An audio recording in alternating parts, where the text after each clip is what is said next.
Well, hello and welcome to the week of September 16th, although I'm releasing this a little bit early because I think we're going to need it. Hi, everybody. Thomas Miller from the Fun Astrology Podcast. In addition to the astrology this week, we also have some solar activity. So the first thing I'd like to look at is the sun. We had a big solar flare on Saturday morning, and I think it's going to be maybe the fourth biggest of the year. And it's coming from this new zone. This thing is a firecracker. It already put off an X1 earlier this week.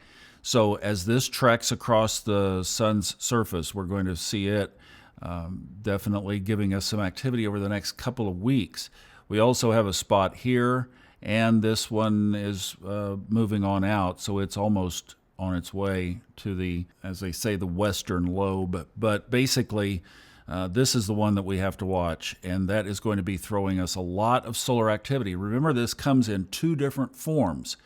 Initially, when the sun, belches, burp, and it sends the solar flare up, that does shoot energy toward Earth. Now, fortunately, right now, this is more of the sweet spot of when we will feel the direct hits of these emissions as they happen. That's more of an Earth miss over that way. But eventually, over the next days, that this area will move into the center of the sun, and then we'll be getting those more directly. You still can feel them, but they will be more direct as this moves over to the center part of the sun. Okay. And then the other thing that happens is about 3 days later, that's the solar wind. That's the CMEs, the coronal mass ejections.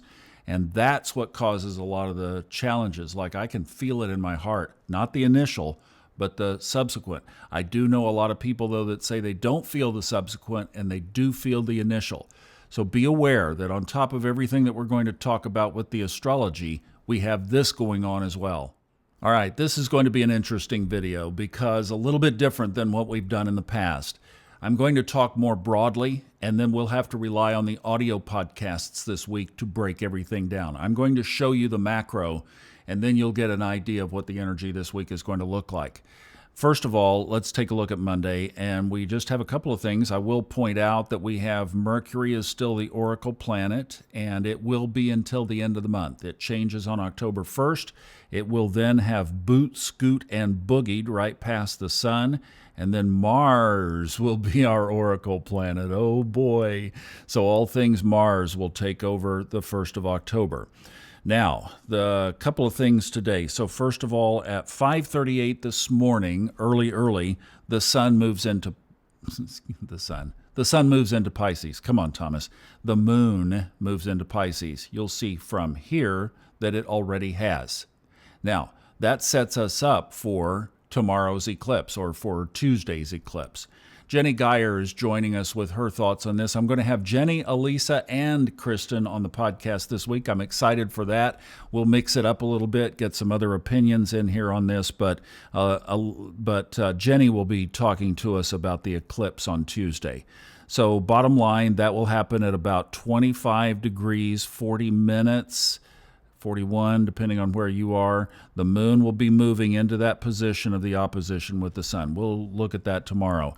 But the other aspect on Monday is kind of interesting, and I just think this is so cool. Chiron and Venus, where are you, Venus? Here it is, are in an opposition.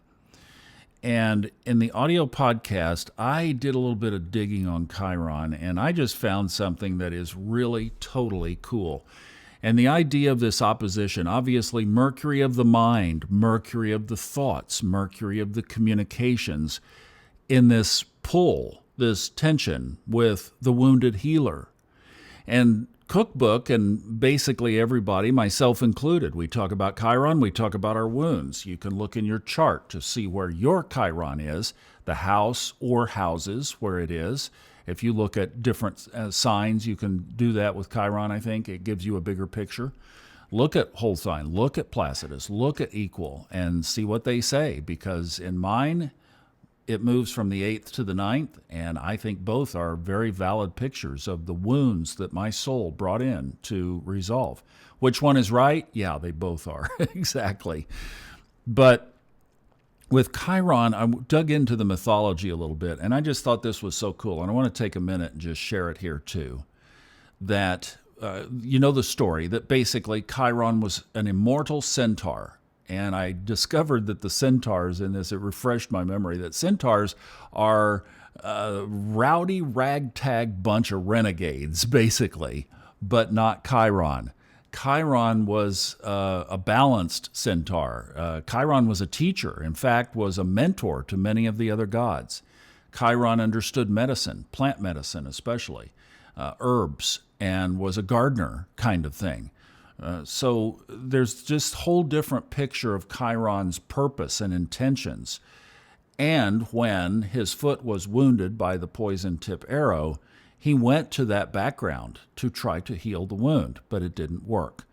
So he was offered this opportunity to trade his immortality for mortality, but as part of the exchange would be given a place in the sky. And I thought, okay, now wait a minute. So if we are willing to release something very valuable to us, that thing that we're holding on to that's part of the wound, if we're willing to release that culture of the tension within ourselves, could we be a bright and shining star on the other side of that release in the sky for the ages as a soul? I thought, oh man, that is so beautiful. That is so cool. If we will release the grip that we have on those wounds, they're karmic, they're old, they've been with us for a long time. There are scars in the past around Chiron. If we will let those go and trade the self-identity of the ownership of those wounds, then maybe, just maybe, part of the deal will be that we get a place in the sky. Figuratively, our soul shines for the ages in those areas. Oh, that was just so beautiful. And I think that's something that we can reflect on as we approach Monday. Now, here's the eclipse on Tuesday, and notice that I've put this chart in the natural wheel, or 0 degrees Aries, so that puts it in zodiacal order for all of us. And we notice with that, the sun in Virgo is in the 6th house, and then the moon is opposite in Pisces in the 12th house. So there is a component or characteristic of this that we all are going to be feeling. Now, one of the things that I was just observing is, notice the proximity to both Saturn and Neptune. It's a wide conjunction to Saturn, but at least we could say they're in the same sign, a sign-based conjunction.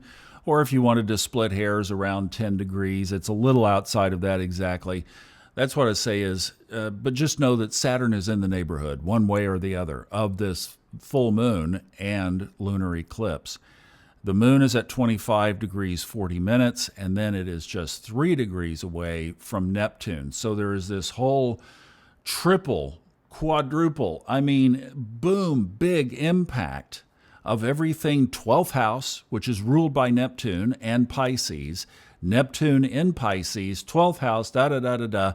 That's the nature of this eclipse that we're going to be dealing with on Tuesday. So there's a very psychic nature to this eclipse. There's an intuitive nature to this eclipse, both magnified, both heightened.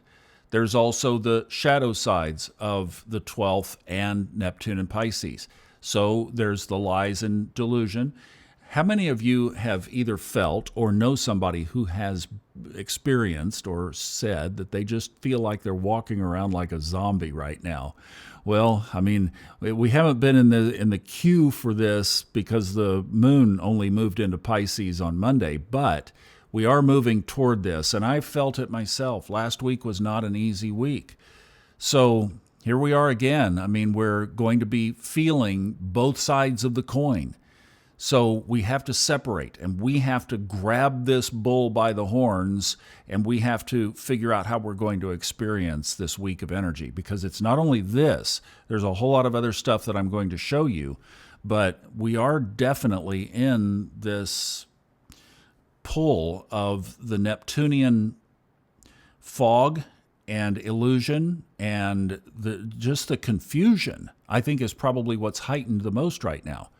And as Jenny is going to point out, there's also this definite conflict or contrast between the Virgo and Pisces energy. Virgo wants to get it done. Pisces is in the clouds, and we're going to have to pull all that together. And she has some great thoughts on that for Tuesday. Now, the other thing that is worth pointing out and is a theme for the rest of the week is notice where we are in the signs. We're at 25 degrees. Neptune is at 28. There are going to be some aspects to Neptune, but everything is happening this week. Not everything. Most of the things that are happening this week, or at least a theme of what is happening this week, is taking place in the later degrees of the sign. And I'm going to show you something on that here in just a second. But note it for now that as we hit this full moon / eclipse, and it is a partial lunar eclipse, so if you're trying to see it, which would be great if you can, if you're in one of the areas, I like the website timeanddate.com. It gives you the time when it's going to be peaking in your area. You put your town in, and it will give you that, and it also gives you the parameters of where it's being seen and the shadow effect. There's a video there and everything. Timeanddate.com. Now, let me show you this little thing about the last degrees. I think this is very significant. I don't want to get too in the weeds on this because it gets complicated fast and you're left with, but in Hellenistic astrology, there is something called bounds or terms. And it basically is what we're looking at is this kind of structure right here where it subdivides a sign into these different rulerships.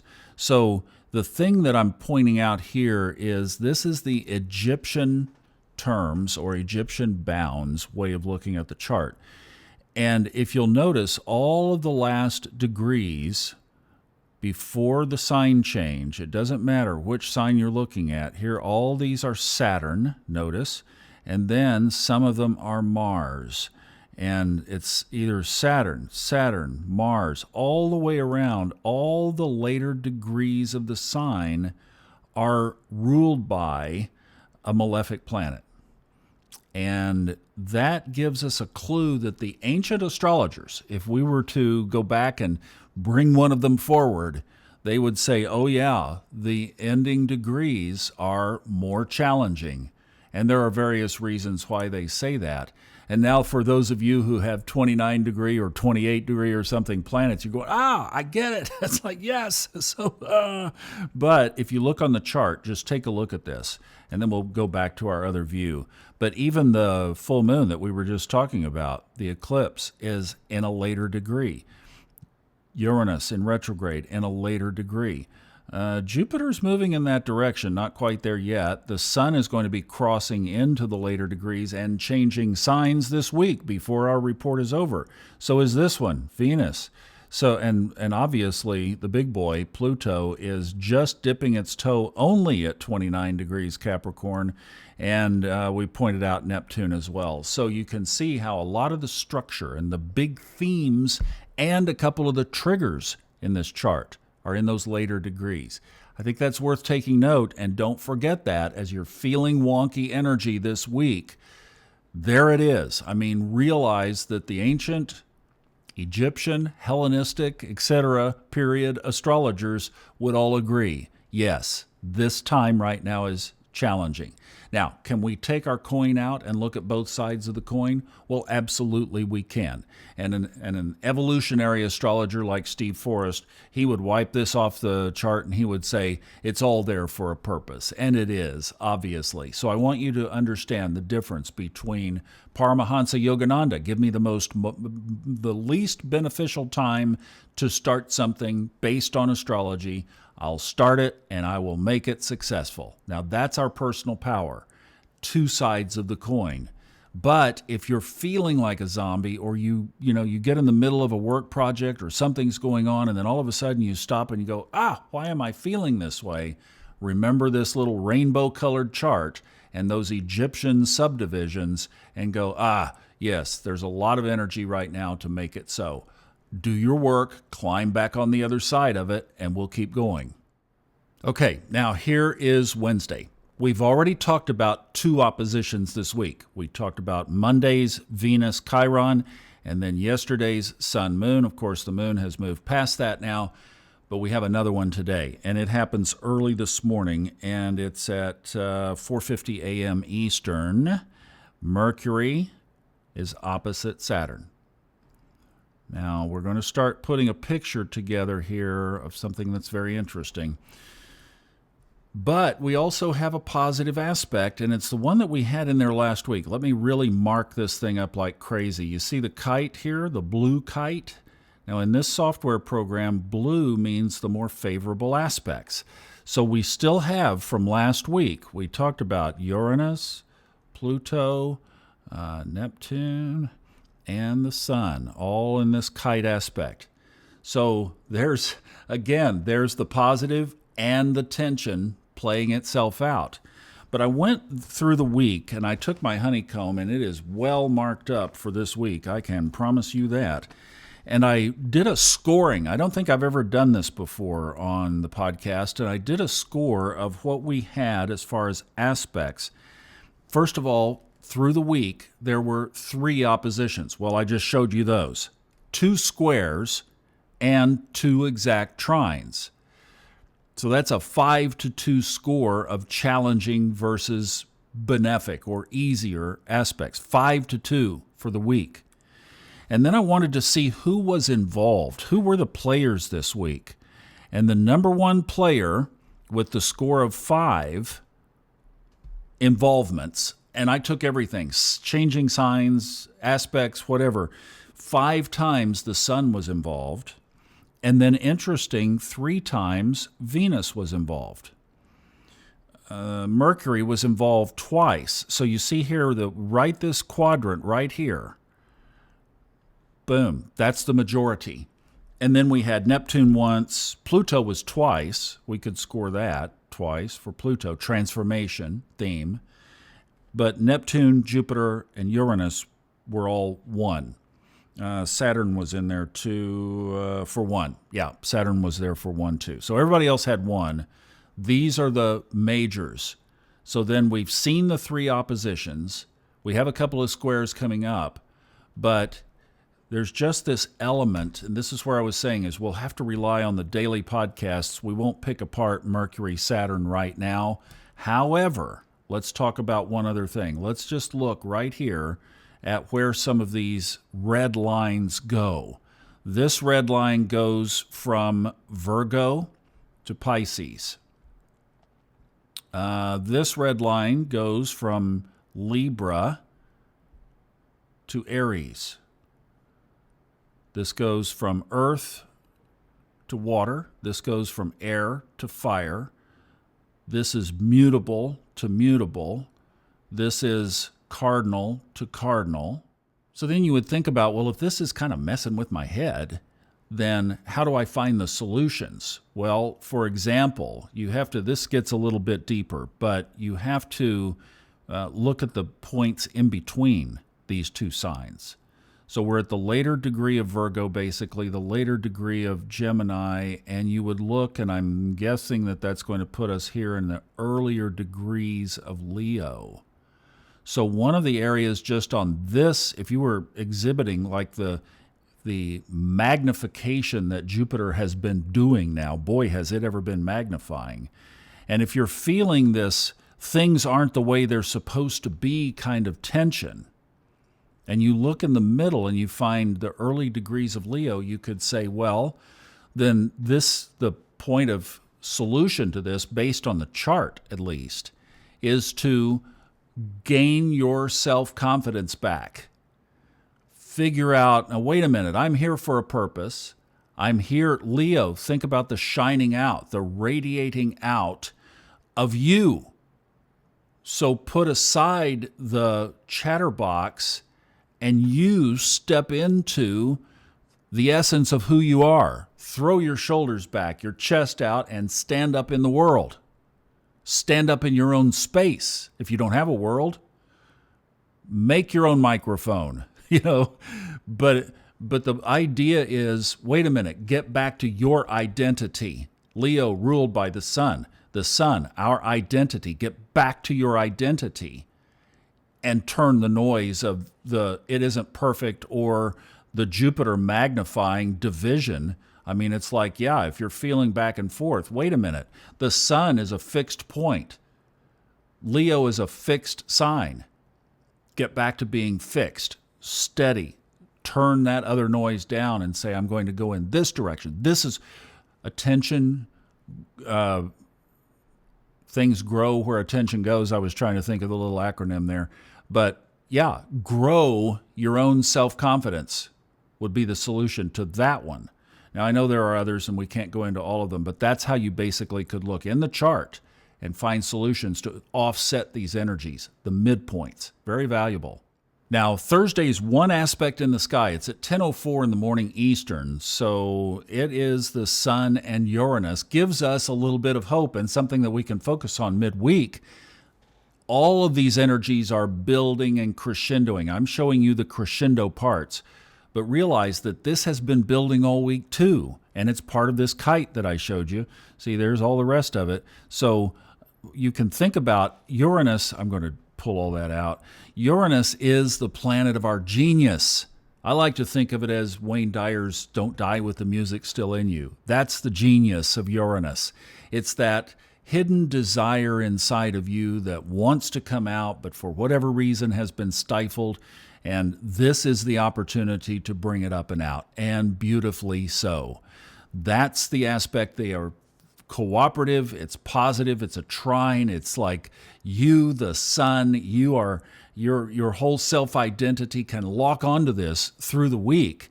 And yes, Uranus can bring surprises. It always keeps us guessing. But at the end of the day, focus on that hope, dream, ambition, goal, vision that you would always love to accomplish in this lifetime. And think of ways that you could do that. In fact, I would say kind of make it like a drive-through window with the universe. I'll have a this and this and this, and hold the that and the hold the pickles and the onions, you know.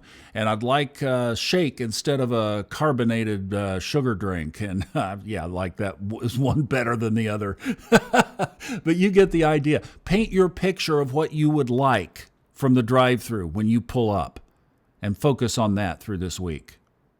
Now, for Friday, I just realized in doing this that I miscounted the oppositions. It's 4 oppositions, not 3.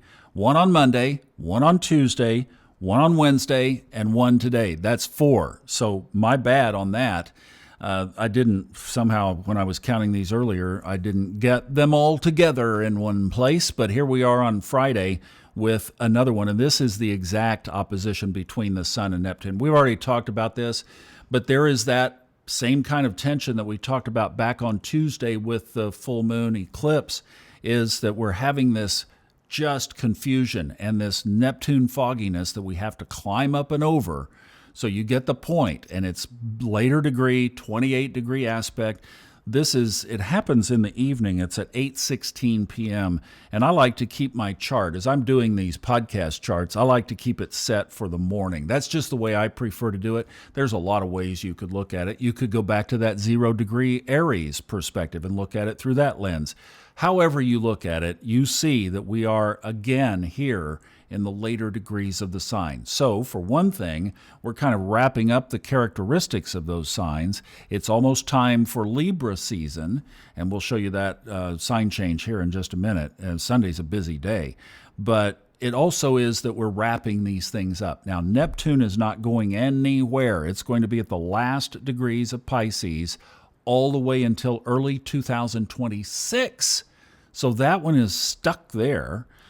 Pluto is only in here until November. It's at 29 Capricorn, and then, of course, it turns direct and goes back to that point where it has been will have been for over a year, 0 degrees Aquarius point, where it's been and will continue to be.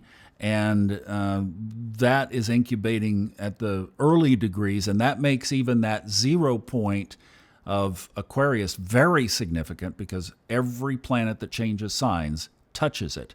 But right now, until November 19th, I believe is the date, we have a 29-degree Pluto in Capricorn. That is also significant. I mean, you see why we're feeling the way that we're feeling? The sky is definitely as above, so below, and these are some of the reasons why. Here's another one of the tension ones, the squares. We mentioned there were a couple. Mercury squares Jupiter.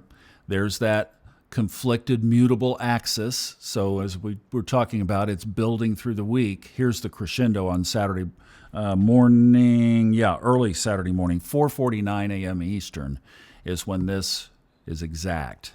Now, next Sunday is a busy day. So the first thing that happens, and it's very early, 2:11 a.m. Eastern, is the sun, which has not left Virgo yet. I do a kind of a right after sunrise position on my chart, but the sun has not left Virgo yet, and it is in an exact trine at 29 degrees, 43 minutes with Pluto in Capricorn.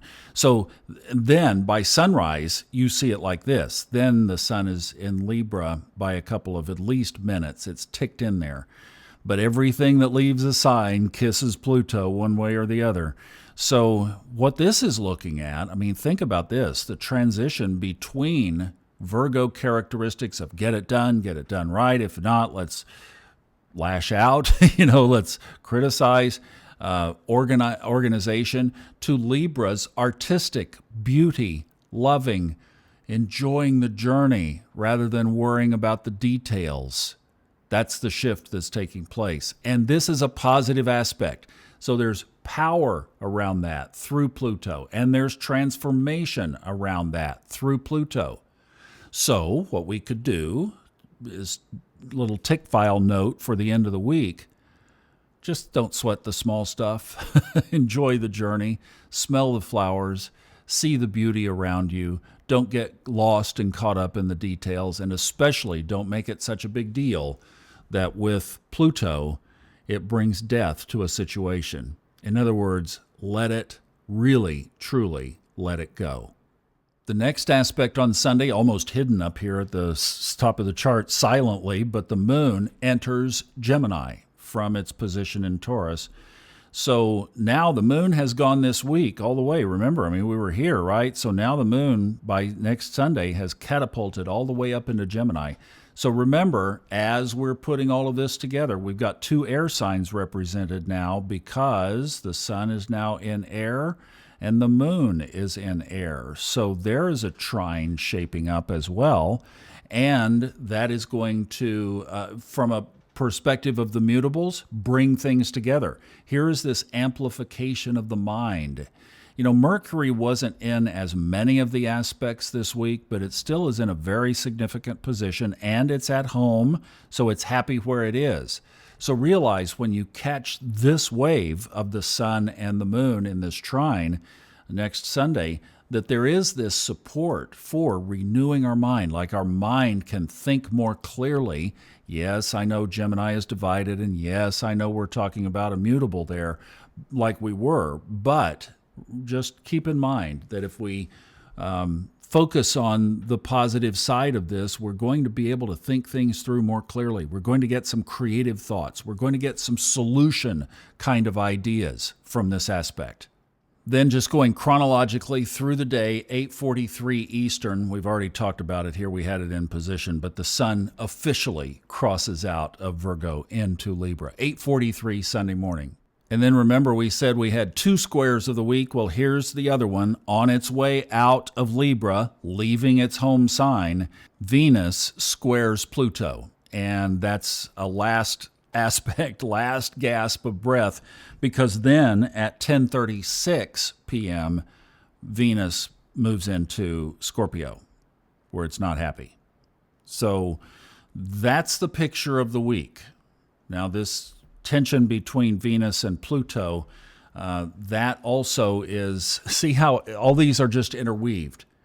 And this is why I thought it was important to take a look at, okay, how many negative aspects do we have? How many positive aspects do we have? Because we're really going to have to amplify and push the positive this week. So this could bring up some challenges around love and money, for one thing. It could make us feel not as comfortably in our own skin, for a couple of days ahead of this. Sunday is a big crescendo, and Sunday this aspect is going to be very powerful. So just realize Venus is getting ready to enter a sign it's not happy in. It's having to deal with Pluto. Pluto is in retrograde. It's bringing everything inside. So that self-discontent energy could be very strong on Sunday. Don't be surprised. Actually, on Saturday, on Friday, on Thursday, don't be surprised if this one doesn't sneak up on you in some way or another. So mark this one down. It's the way we close out the week, because then Venus gets really scratchy in Scorpio. So look, I know that's a lot. That's a lot to take in for anybody. So I think what I'm going to do this week, if you will watch the social channels, so here on YouTube, also Instagram, Twitter, Fun Astrology Podcast on Twitter, and we have the Fun Astrology Podcast Facebook page dedicated strictly to astrology. So if you'll pick your flavor, we'll have things on there every day of what we're focusing on that day. The big picture is set. Now we have to chunk the details, and we'll see how the energy responds through the week. I'm going to record those a lot closer to the time frame of the moment so that we can use social media to push those out. So just be checking all those areas this week. If you're feeling it, come find us. We'll have some kind of an answer for you. Hope that helps. Have a great week. You choose how you're going to experience it and set your intentions.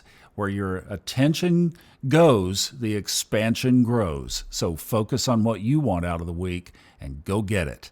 Have a great one. Sending lots of love. Thanks for watching.